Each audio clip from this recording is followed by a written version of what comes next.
দর্শক দেখতে পাচ্ছেন সন্তু পান জাস্ট কয়েকদিন আগে বিজেপিতে জয়েন করেছেন, কিন্তু উনি প্রার্থী হয়ে যাচ্ছেন। এখন তো আপনি বলতে হবে আমার কাছ থেকে শুরু মিডিয়ার কাজ, কিন্তু এখন তো এমএলএ হয়ে যাবেন, যা দেখতে পাচ্ছি, যা মানে জনপ্রিয়তা এখন থেকেই ফিল করছি, হয়তো এমএলএ হয়ে যেতেও পারেন। ফলে এখন থেকে আপনি বলা প্র্যাকটিস করছি। সন্তু এখন কোথায়?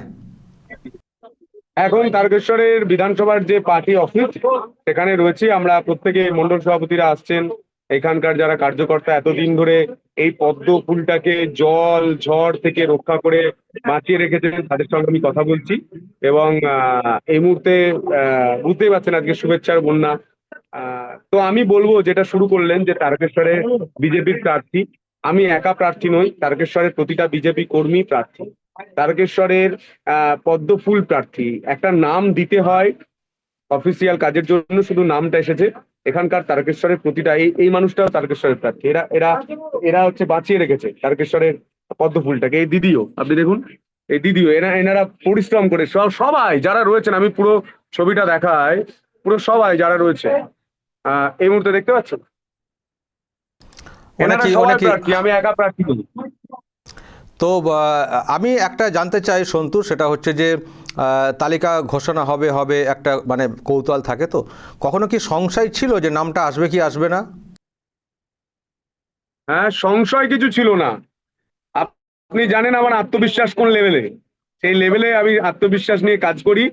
এবং এই বিশ্বাস এবং মানুষের ভরসা এবং দেবাদিদেব মহাদেবের আশীর্বাদে তারকেশ্বরের মানুষ উন্নয়নের স্বাদ পাবে। তারকেশ্বরের মানুষ কাশী বিশ্বনাথ করিডোরের মতো এই তারকেশ্বরে একটা করিডোর পাবে, একটা ভালো হাসপাতাল পাবে, একটা ভালো কলেজ পাবে, ভালো রাস্তা পাবে, ভালো আলো পাবে, এবং কৃষকরা ফসলের দাম পাবে।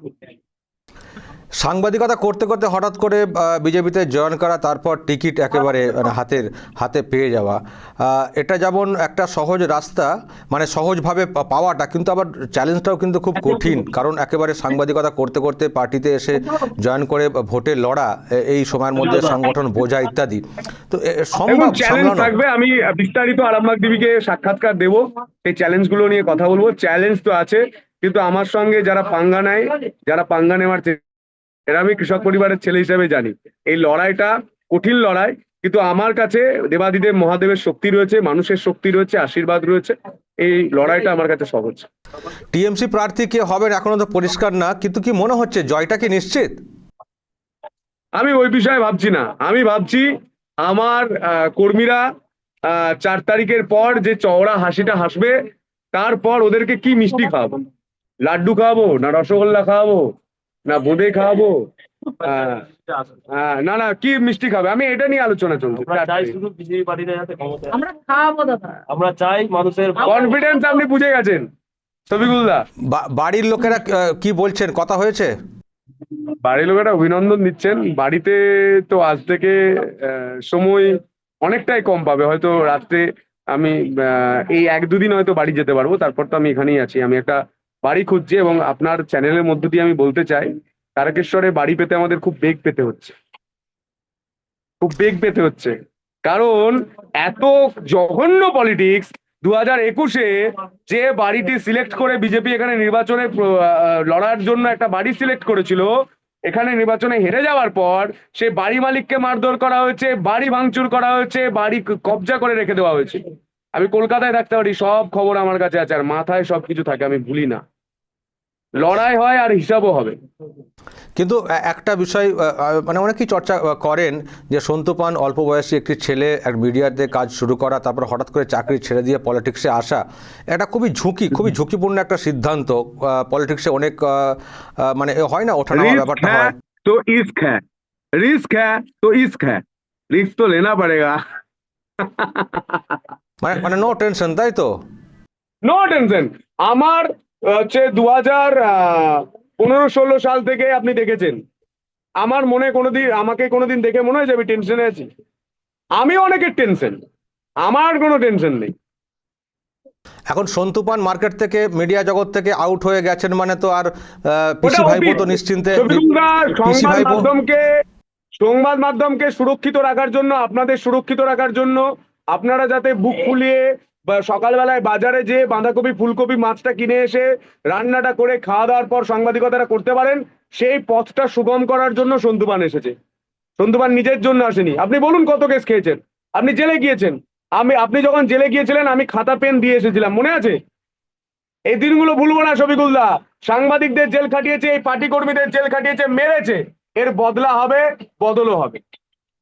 না, অনেকে অনেকে বলছেন মিডিয়া জগতের যে মানে সন্তু পান এই মিডিয়া থেকে আউট হয়ে যাওয়ার কারণে পিসি ভাইপো অনেক নাকি স্বস্তিতে থাকেন কোন একটা জায়গায় দাঁড়িয়ে বক্তব্য রাখা, প্রেস মিট করা, কারণ সন্তু পান থাকলে এমন আমি প্রশ্ন।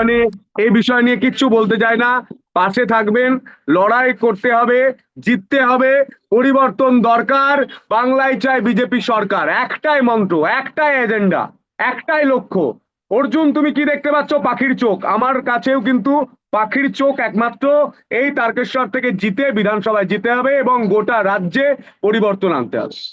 এখন কি চারিদিকে তাহলে গিয়ে গিয়ে এটা কি বলা হচ্ছে নাকি যে যে হচ্ছেটা কি? পরিবর্তন হচ্ছে। চলুন, নমস্কার, ভালো থাকবেন। আর একটাই, এখানে প্রার্থী কিন্তু পদ্মফুল। গোটা বাংলায় প্রার্থী হচ্ছে পদ্মফুল। পদ্মফুলকে জেতান। পদ্মফুলের উপর মা লক্ষ্মী বসে থাকেন। মা লক্ষ্মী সবার ঘরে বিরাজমান হবেন। ধন্যবাদ। ওকে ওকে, আজকে খুব ব্যস্ত, বুঝতে পারছি, পরে আবার কথা হবে। দর্শক শুনছিলেন সন্তু পান অনলাইনে মানে ছিল, এখন ছিল তুমি বলবো না আপনি বলবো, নিজে বুঝে উঠতে পারছি না, কারণ মানে বিধানসভার প্রার্থী হয়ে যাচ্ছে, এমএলএ হয়ে গেলে অ্যাটলিস্ট আপনি দিয়ে আবার শুরু করতে হবে। তো যাই হোক, ও ছোটো ছেলে মানে ম্যাচিওর, অবশ্যই বড় হয়ে গেছে, কিন্তু আরামবাগ টিভির মাধ্যমে ওর মিডিয়াতে এন্ট্রি, তারপর এখন পলিটিক্সে, সুতরাং এবং টিকিটটাও পেয়ে যাওয়া।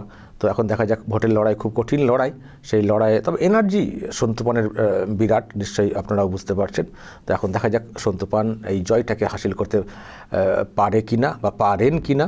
তারকেশ্বরে এখন টিএমসির এমএলএ, মানে টিএমসির দখলে, কিন্তু তারকেশ্বরে বিজেপির কিন্তু একটা বিরাট প্রভাব আছে। তো গতবার ওখানে প্রার্থী হয়েছিলেন স্বপন দাশগুপ্ত, যিনি রাজ্যসভার এমপি থেকে সরে এসে এখানে প্রার্থী হয়েছিলেন, কিন্তু জিততে পারেননি। তো এবার সন্তু পান অল্প বয়স, কিন্তু লড়াকু মানসিকতার আছে। দেখা যাক কি হয়, রেজাল্ট কি হয়। দর্শক, আপনাদের কি মনে হয়? সন্তু পানকে দেখে আপনাদের কি মনে হয়? সন্তু পান কতটা এনার্জেটিক এবং লড়াইটা কতটা দিতে পারবে বা পারবেন সন্তু পান? নিশ্চয়ই দর্শক আপনাদের মতামত থাকবে, বলবেন যা বলার এবং নজর রাখবেন আরামবাগ টিভিতে।